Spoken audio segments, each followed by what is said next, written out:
শ্যামলে ঘেরা বিশাল জমির উপর স্বাস্থ্যসম্মত সব রকম সুবিধাযুক্ত হুগলি জেলার কন্যাগড়ের কানাইপুরের বাসাই রায়পাড়ায় অবস্থিত আরতি প্রিন্সেস মেস আপনাকে স্বাগত জানায়। যোগাযোগ করুন এই নম্বরে 9748785238 এবং 7003362923। যশ ঝড়ের সতর্ক বার্তায় নববারাকপুর সচেতন। আবহাওয়া দপ্তরের পূর্বাভাস অনুযায়ী আগামী 3 দিনের মধ্যে বাংলায় আছড়ে পড়তে পারে যশ নামক ঝড়। সেই ঝড়ে এলোমেলো হতে পারে উত্তর 24 পরগনার বিস্তীর্ণ এলাকা। তাই নববারাকপুর পুরসভা মুখ্যমন্ত্রী মমতা বন্দ্যোপাধ্যায়ের কথা মতো এবং মুখ্য প্রশাসক কীর্তি মজুমদার ও বিশিষ্ট সমাজসেবক প্রাক্তন পুরপিতা সুখেন মজুমদারের আহ্বানে পুরসভার প্রশাসনিক মণ্ডলীর অন্যতম সদস্য প্রবীর সাহা জরুরি ভিত্তিতে স্থানীয় police, fire brigade, electric supply ও অন্যান্য আধিকারিকদের সঙ্গে আলোচনায় বসেছিলেন বৃহস্পতিবার বিকেলে। প্রবীর সাহা জানান, নববারাকপুর পুরসভা নাগরিকদের আগাম সতর্কবার্তা পৌঁছে দেওয়া হবে।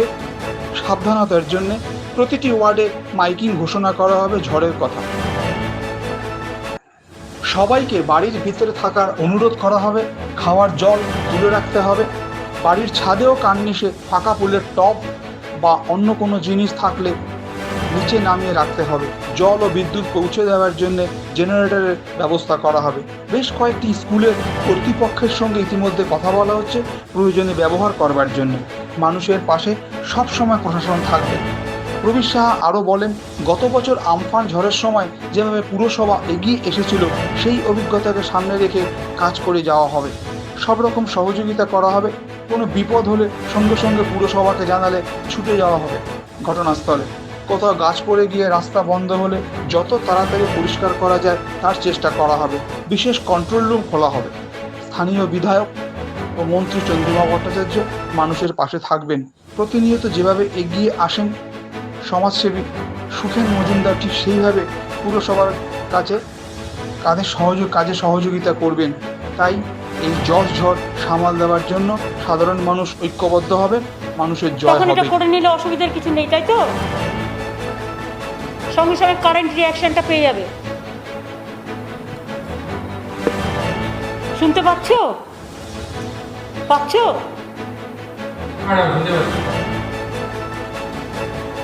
আপনারা সবাই জানতেন যে আজকে আমাদের এখানে প্রধানমন্ত্রীর একটা ভার্চুয়াল ভিডিও কনফারেন্স চলছিল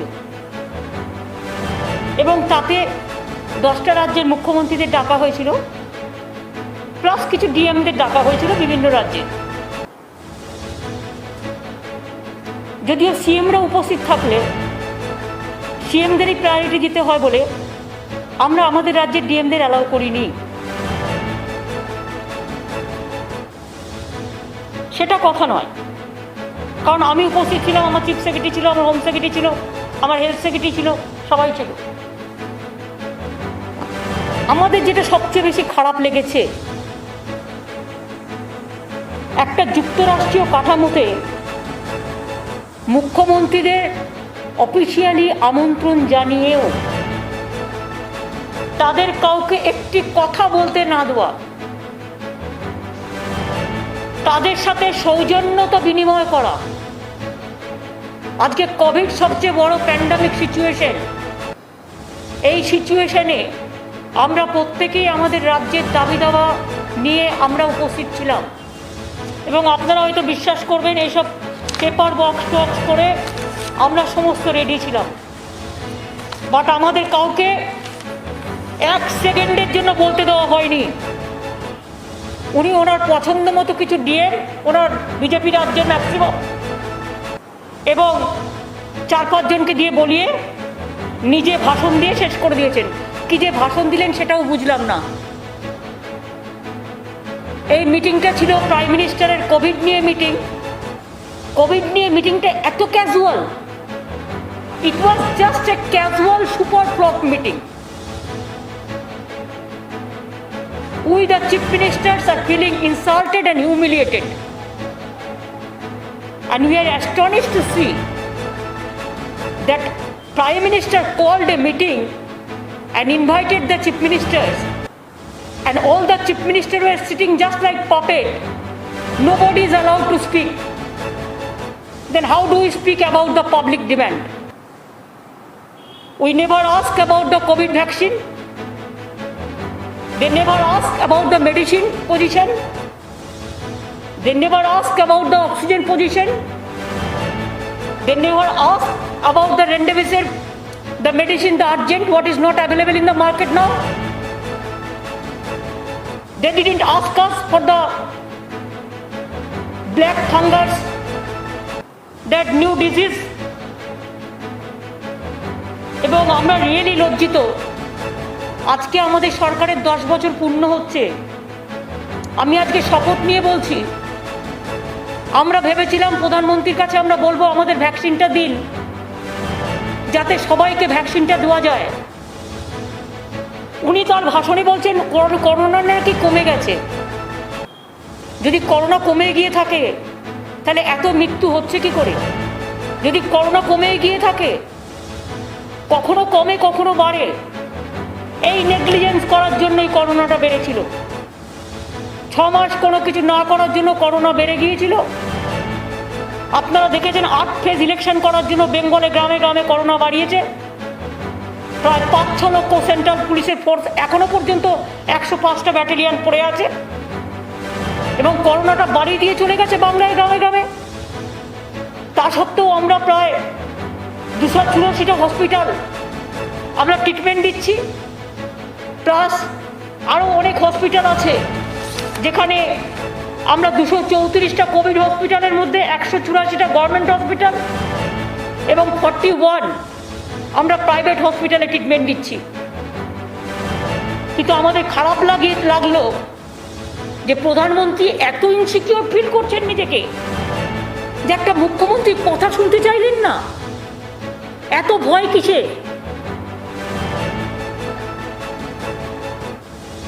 এত অবহেলা কিসের?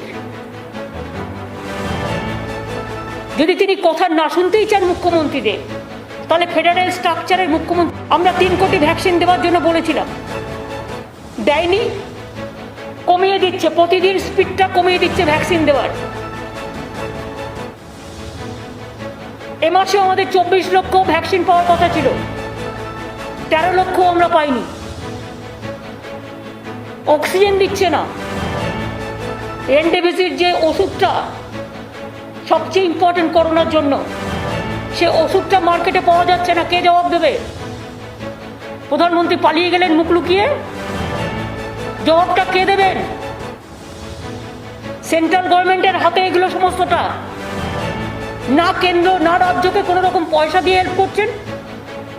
এমনকি আমরা বারবার বলেছিলাম সারা ভারতবর্ষের 140 কোটি লোকের জন্য 30,000 কোটি টাকা স্যাংশন করলে ইউনিভার্সালি সকলে ভ্যাকসিনটা পেয়ে যায়, সেটাও দিলেন না। বড় বড় বিল্ডিং বানাচ্ছেন, স্ট্যাচু বানাচ্ছেন নিজেদের, এটা ওটা ভাঙছে, এটা ওটা করছে, সেসবগুলো করে যাচ্ছেন। আর আজকে মানুষ মরে যাচ্ছে, 18 বছরের ছেলেরা মেয়েরা মরে যাচ্ছে। আজকে যত মৃত্যুর সংখ্যা দেখছেন, এবারে কিন্তু সংখ্যাটা 30-35 বছর থেকে 55-60 বছরের মধ্যে বেশি। কই আমাদের জিজ্ঞেস করার সুযোগ দেওয়া হলো না? নদীতে মৃতদেহ ভাসিয়ে দেওয়া হলো। নমামি গঙ্গা আজকে মৃত্যুপুরী গঙ্গায় পরিণত হয়েছে। মানুষ গঙ্গার জলে পা দিতে ভয় পাচ্ছে। সারা দেশটাকে আজকে পুরো দূষণময় করে দিয়েছে, বিষাক্ত করে দিয়েছে, পরিবেশটাকে বিষাক্ত করে দিয়েছে। আর বলছে করোনা কমে যাচ্ছে। আবার কবে বলবে? আবার একটু ঘন্টা বাজিয়ে দিন, তাহলে করোনা কমে যাবে। কোনো পার্মানেন্ট সলিউশন নেই, কোনো অ্যাকশন নেই। আমরা ভেবেছিলাম যে আমরা বাংলার কথা বলবো, এবং আমাদের একটা প্ল্যান ছিল, টিকায় আমরা প্রথম, আমরা সবচেয়ে ভালো টিকা সিস্টেমটা কাজ করি। আমরা ভেবেছিলাম ভ্যাকসিনটা পাবো এবং দরকার হলে পয়সা দিয়ে কিনবো, কিন্তু সেই ভ্যাকসিনটা দিয়ে আমরা যেটা করবো সেটা হচ্ছে আমরা বাংলার সব মানুষকে ভ্যাকসিনাইজেশনটা করে দেবো। কিন্তু প্রধানমন্ত্রী সেই সুযোগটা আমাদের দিলেন না। ইলেকশনের আগে বলেছিলেন, বিহার ইলেকশনের আগে যেমন বলেছিলেন বিনা পয়সায় ভ্যাকসিন দেবেন, বেঙ্গলেও ইলেকশনের আগে বলেছিলেন বিনা পয়সায় ভ্যাকসিন দেবেন। এখন ভ্যাকসিন দেওয়া তো দূরের কথা, নিজের মুখ লুকিয়ে পালাচ্ছে। মিটিংয়ে ডেকেও একটা কথা বলতে দিচ্ছে না। তার মানে টোটাল ফেডারেল স্ট্রাকচারটাকে বুলডোজ করার, ডিমোলাইজ করার এবং টোটাল ফ্র্যাকচার মানে ফেডারেল স্ট্রাকচারটাকে একেবারে দম্ভ দিয়ে ঘুরিয়ে দেওয়ার, একেবারে শুম্ভ নিশুম্ভর মতো অধ্যত্ত অহংকার দানবিকতায় ঘেরা একটা দেশ চলছে, যে দেশের আমরা অধিবাসী, আমরা গর্ব করি আমাদের দেশ নিয়ে। কোনো ভ্যাকসিন প্রকিউরমেন্ট করা হচ্ছে না। এবং দেখুন, আমাদের এখানে যেটুকু গ্রামে গ্রামে বেড়েছে বিকজ অফ এই ফেজ ইলেকশনের জন্য। বারবার বলেছিলাম একবারে করে দেওয়া হোক, অন্তত 4টি ইলেকশনও একসাথে করে দেওয়া যেতে পারতো, করেনি। গায়ের জোরে কথা শোনে কি চলছে সবই তো দেখতে পাচ্ছেন। পোস্টপোল ভায়োলেন্সের নাম করে সেন্ট্রাল টিম পাঠিয়ে দিচ্ছে। আর কই সেন্ট্রাল টিম পাঠিয়েছে উত্তরপ্রদেশে, যখন ডেড বডিগুলো ভাসিয়ে দিয়েছে, সারা দেশে গঙ্গা দূষণ করে দিয়েছে। আজকে কই সেন্ট্রাল টিম পাঠাচ্ছে দেখতে কোথায় ভ্যাকসিন আছে আর ভ্যাকসিন নেই, কোথায় অক্সিজেন, আমাদের যেগুলো তৈরি করার কথা অক্সিজেন সেন্টার, সেগুলো করতে দেওয়া হচ্ছে না, ঝুলিয়ে দেওয়া হচ্ছে, ডিলে করে দেওয়া হচ্ছে। সুতরাং আমি মনে করি country is facing very critical, passing through a very critical juncture where Prime Minister is very casual, and today the meeting is been proved that it is a super flop, a casual meeting. He wanted to get the publicity through some media, and that's why whatever he thinks, he expressed his opinion, but he didn't allow the other chief ministers of the state. There are so many chief ministers named was in the state, Bengal to Maharashtra to Kerala to so many, but nobody was allowed to speak what they think. Are we the bonded labor or are we the puppet? Only what the his master voice, their matter, and opposition is no matter. They have demolished the federal structure. They have forgotten the constitutional provisions. They have violated the COVID norms. They didn't allow us to speak how to control the COVID pandemic. The medicines are not available. The oxygens are not available. The remdesivir, this medicine is not available. The other thing is not available. And vaccine also, I do not know how long. If we accept his formula, then it may take 10 years to give vaccine to all. Then so many persons will die. Even you have seen so many young generations. We have to give vaccine to them. I have written a letter to Prime Minister so many times that please provide us vaccine. We want to give from 18 years. 18 years plus 45 years plus 60 years, all we want to give universal vaccine. Even if you give us the procurement for vaccine, then we may pay also. Because Bengal, we have already purchased 60 crores rupees the vaccine we advance for private purchasing. But sometimes it is not available. So where will get? We have our good infrastructure. Our doctor sisters also, they are working. They are working in a very good manner. That's why the present situation, I can tell you, Bengal, that though the vaccine speed is very low, they are not giving us the vaccine, but instead of that, now our weekly positive rate is coming down. Current positive rate is around 28.7%, lower from highest positivity rate 32.8%, and death rate is significantly lower 0.69% in this phase of COVID-19. We have 234 COVID hospitals, 184 government and 41 requisition private hospitals. We have 40,000 the oxygen beds and including ICU, HDU bed, and our occupancy rate in the hospital is 41%. So we can spare more people. And also in safe home also we have so many, even private hospital also we have said that 60% should be reserved for COVID patients. And now you see vaccination drive.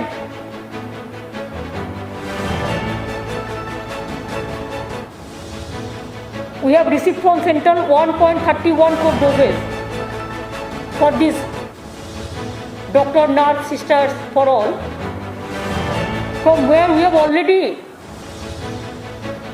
administered 1.26 crore already. And for vaccination further 18 plus to 44 plus category, we have been allocated 17.5 lakh doses. There we have paid 60 crores for that.